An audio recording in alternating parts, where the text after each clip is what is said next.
Sekarang, kalau kita tidak mampu memandang dan menyaksikan Allah, tapi bisa tidak hati dan rohani kita itu merasakan hadirnya Allah itu pada diri? Tentu bisa. Bagaimana cara hati atau rohani kita itu bisa merasakan hadirnya Allah pada diri kita ini? Cara merasakan Allah hadir pada diri itu yang disebut namanya dengan rasa. Rasa itu adalah rahasianya Allah atau Rasul Allah. Makanya Allah katakan, wa'lamu anna fikum Rasulullah.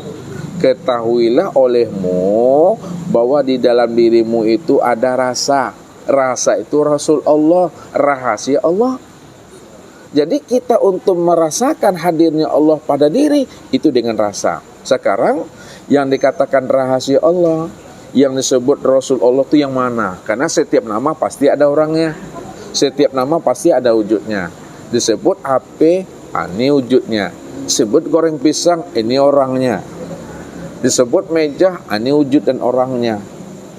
Nah, begitulah kita sebenarnya mengenal dan menyaksikan Allah itu. Jelas dan nyata. Nah, kalau kita tidak mampu mengenal dan menyaksikan Allah, cukup turun kita pada maqam muraqabah tadi. Nah, sekarang yang mana yang rasa? Yang mana yang disebut Rasul Allah, yang mana yang dikatakan rahasia Allah pada diri.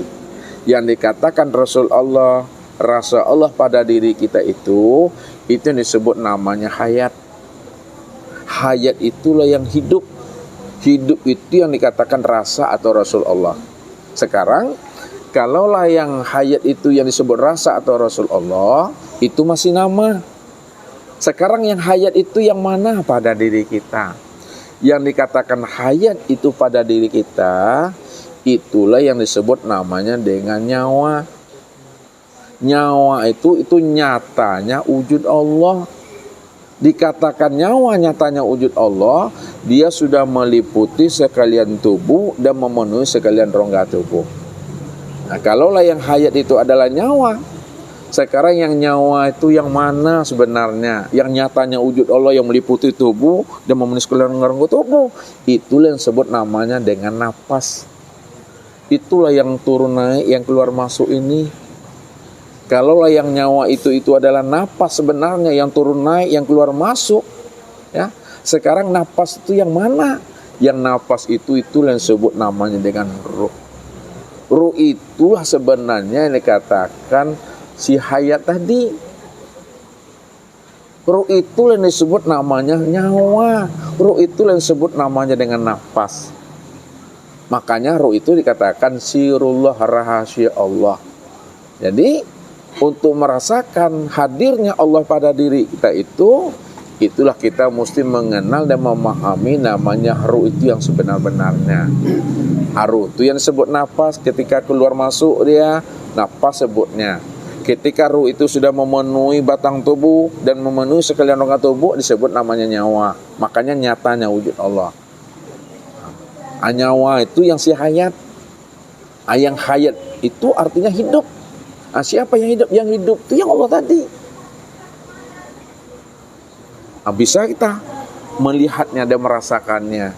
Merasakannya itulah bisa melihat, bisa mendengar, bisa berkata, bisa bergerak. Semuanya melihat, mendengar, bergerak, berbicara itu adalah si hayat tadi. Nah, si hayat itu yang nyawa itu yang napas itu yang ruh itu yang rahasia Allah.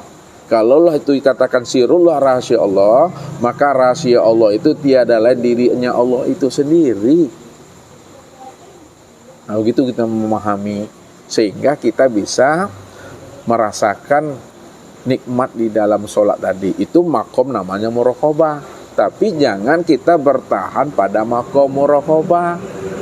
Ya, kita mesti naik kepada makom musyahadah, itu tauhid tadi. Sebab kalau kita beribadah tidak menyaksikan Allah, maka ibadah kita itu batal, tidak sah. Makanya dikatakan oleh Rasulullah itu kepada diri kita ini. Apa kata Rasulullah? Ya, kamin qaimin hazumin sholati at-ta'ab wan nasab. Berapa banyaklah umatku nanti yang mendirikan ibadah solat, tapi dia tidak mendapatkan apa-apa dari ibadah solatnya, melainkan hanyalah rasa capek, letih, dan panik saja. Kenapa? Karena dia belum mampu memandang dan menyaksikan Allah. Kalau kita belum mampu memandang dan menyaksikan Allah, tentu sulit bagi kita itu untuk menghadirkan perasaan hati dan jiwa kepada Allah. Makanya kunci melihat Allah itu, menyaksikan Allah itu, mesti kenal kita dengan Allah itu. Untuk kenal Allah itu, matikan akan diri kita ini.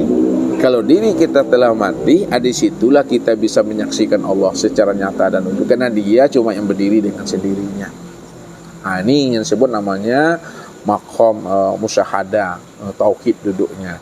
Kalau tidak, maka kita sudah tertipu dengan diri dan amal kita sendiri. Itu yang disebut namanya wahum yahsabuna annahum yuhsinuna sun'a. Mereka menyangka dan mengira diri mereka telah beramal ibadah dengan baik, tapi sebenarnya mereka itu lupa Tuhan. Mereka sudah tertipu dengan diri dan amal mereka sendiri. Jadi beribadah itu jangan sampai berimajinasi. Beribadah itu bukan menghayal, tapi beribadah itu betul-betul nyata dia akan kewujudan dan kezahiran Allah itu pada segala alam, pada diri. Namun kesempurnaan memandang nyatanya Allah pada alam dan pada diri, ini yang disebut namanya insan. Insan itu adalah rahasiaku dan akulah yang insan itu yang sebenarnya.